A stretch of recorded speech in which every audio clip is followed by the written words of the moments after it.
On Friday the 4th of June 1937, a member of the Cinque Ports Flying Club at Lympne planned to make a local solo flight that afternoon.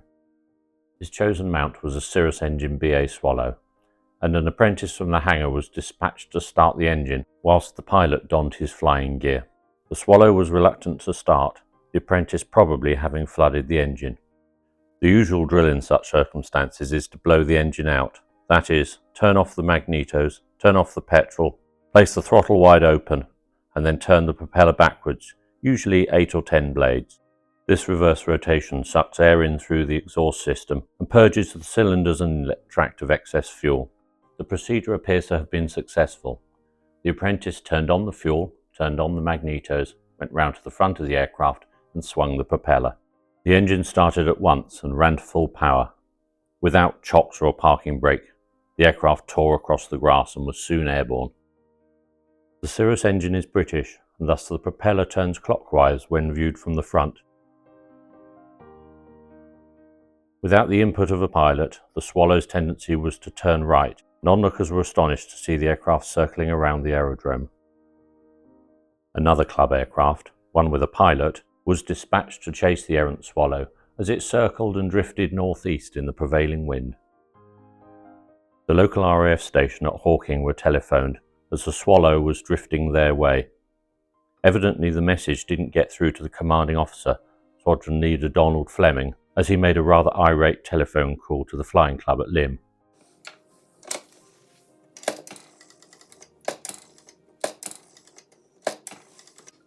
Is that the Cinque Ports Flying Club? This is Squadron Leader Fleming, CO at Hawking. One of your damn fool pilots is shooting up the mess. The elevator trim, a sprung device on the Swallow, must have been set at about the right position. As the aircraft circled, it climbed and descended gently, a characteristic common to most tractor monoplanes if left to their own devices.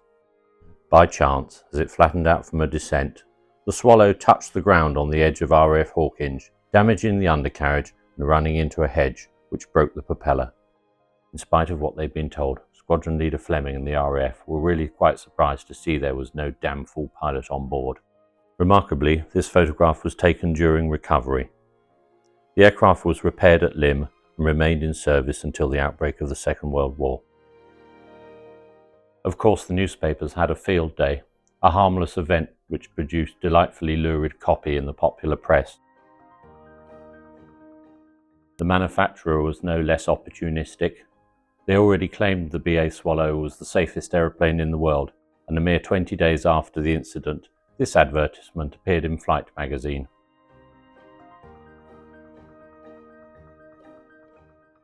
The Lympne Swallow wasn't the first to run away. In April 1936, the Liverpool and District Aero Club at Houghton Park Aerodrome on the Wirral had purchased 2 new BA Swallows. On the 27th of June of that year, a club member was taking his girlfriend for a ride. She climbed in the front cockpit. He swung the propeller. The engine burst into life and, just like at Lympne, ran to full power. The young lady had the presence of mind to jump out of the aeroplane. As she did, it sped off. The aircraft took off, circled the field twice, and then crashed in flames. Oster aeroplanes were built at Rearsby in Leicestershire.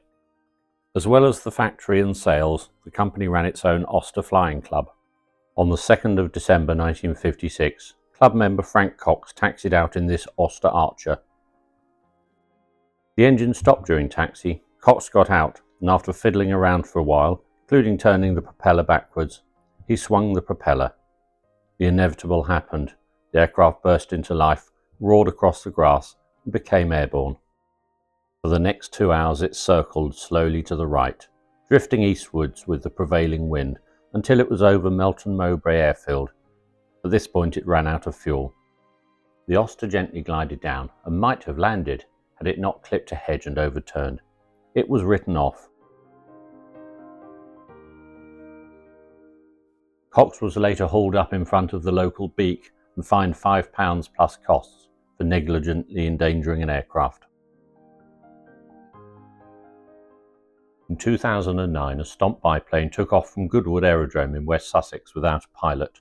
It crashed into trees on the edge of the aerodrome and was written off. A newspaper later described the pilot as a merchant banker. A little harsh maybe, but it was the second stomp he'd smashed up in just over a year. On the morning of Tuesday the 30th of August 1955, pilot Anthony Thrower was practicing circuits and bumps in this Oster at Bankstown Aerodrome near Sydney. On one approach the engine began to run roughly and then stopped altogether on the landing roll. Thrower got out and casually turned the propeller. Inevitably the engine started at full throttle and the aircraft sped off. Commander Groves of the Royal Australian Navy gave chase in a similar Oster, but had to break off after a while as he was short of fuel. By this time the errant Oster had climbed to about 9,000 feet and the authorities decided it must be shot down. A Runaway fighter trainer was dispatched, the rear gunner emptying his Bren gun into the Oster without apparent effect. In the open cockpit his hands were so cold they kept freezing to the magazine and he couldn't change the drum. Next, 2 Australian Air Force Meteors were dispatched, one to shoot the Oster down, the other to film the event. Unfortunately, neither Meteor could fly slow enough to be effective, and when the guns jammed, they gave up.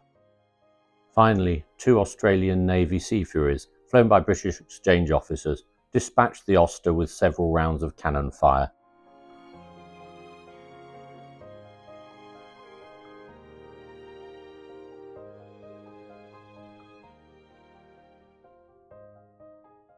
Thank you for watching.